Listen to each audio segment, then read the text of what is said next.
warahmatullahi wabarakatuh, para santri sekalian dimanapun kalian berada. Pas kembali kita bisa berjumpa di dalam channel Najam Udin. Pada kesempatan kali ini saya akan berbagi tips bagaimana agar kita bisa membaca kitab kuning secara perlahan-lahan. Simak terus video ini. Jangan lupa tekan tombol subscribe dan bunyikan loncengnya agar kamu mengetahui video-video yang baru saya upload.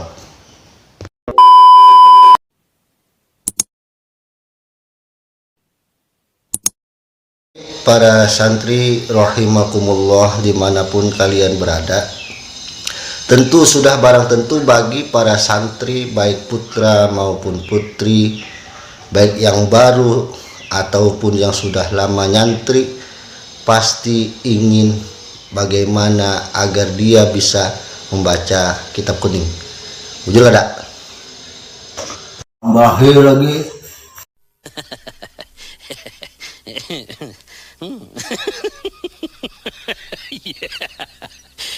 Kalau memang demikian keinginan kalian, maka ada beberapa hal yang harus kalian ketahui dan harus kalian lakukan di rumah.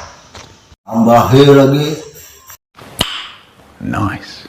Yang harus kalian di rumah, saya akan berbagi kepada Anda 6 tips agar Anda bisa membaca kitab kuning sedikit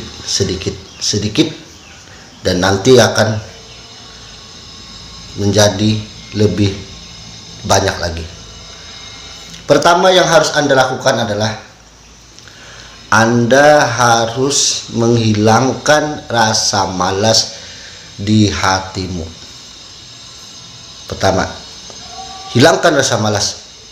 Jika di hatimu masih ada malas, dimanapun kalian sekolah, dimanapun kalian berada, tidak akan bisa membaca kitab. Meskipun kalian sekolahnya di luar negeri, tapi kalau masih ada malas di hati kalian, tidak akan bisa membaca kitab. Oke? Bahir lagi. Setelah kalian mampu menghilangkan rasa malas di hati kalian, maka aturlah waktu untuk kalian memutolaahi, mempelajari kitab kuning. Umpama setelah subuh, setelah zuhur, setelah asar, setelah sholat maghrib, ataupun tengah malam, tergantung selera kalian masing-masing. Yang ketiga, agar memudahkan kita bisa membaca kitab kuning, kita harus menyiapkan 1 biji kamus, minimal kamus Yunus. Bagus lagi kamus yang lebih besar. Sekarang kan sudah ada kamus-kamus apa yang berbentuk aplikasi. Nah, itu bisa kalian pakai, kalian gunakan untuk menunjang hasil mutolaah kalian. Karena dulu guru saya pernah berkata, kita tidak bertuhan dengan kamus, tapi kita perlu kamus. Artinya peran kamus di sini sangat menunjang dengan hasil belajar kita. Karena kita mungkin akan menemui di dalam kitab tersebut beberapa kalimat yang muskil, beberapa kalimat yang mungkin kita tidak mengetahui maknanya.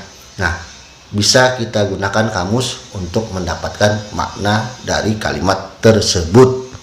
Yang keempat, bagi para pemula, maka pelajarilah kitab yang ringan-ringan dulu, seperti Syarah Sitin, Matan Sapinatun Naja. Nah, ini kitab-kitab yang ringan yang mudah dipaham bagi para pemula. Jangan langsung mutolaah itu ke kitab-kitab yang katanya lebih tinggi lah, lebih sulit lah, apa ibarat-ibaratnya dalam isi kitab tersebut lebih sulit, maka akan menyulitkan kamu sendiri nanti. Yang ringan saja kamu belum paham, bagaimana kamu bisa memahami yang lebih besar? Maka mulailah dari yang kecil-kecil dulu.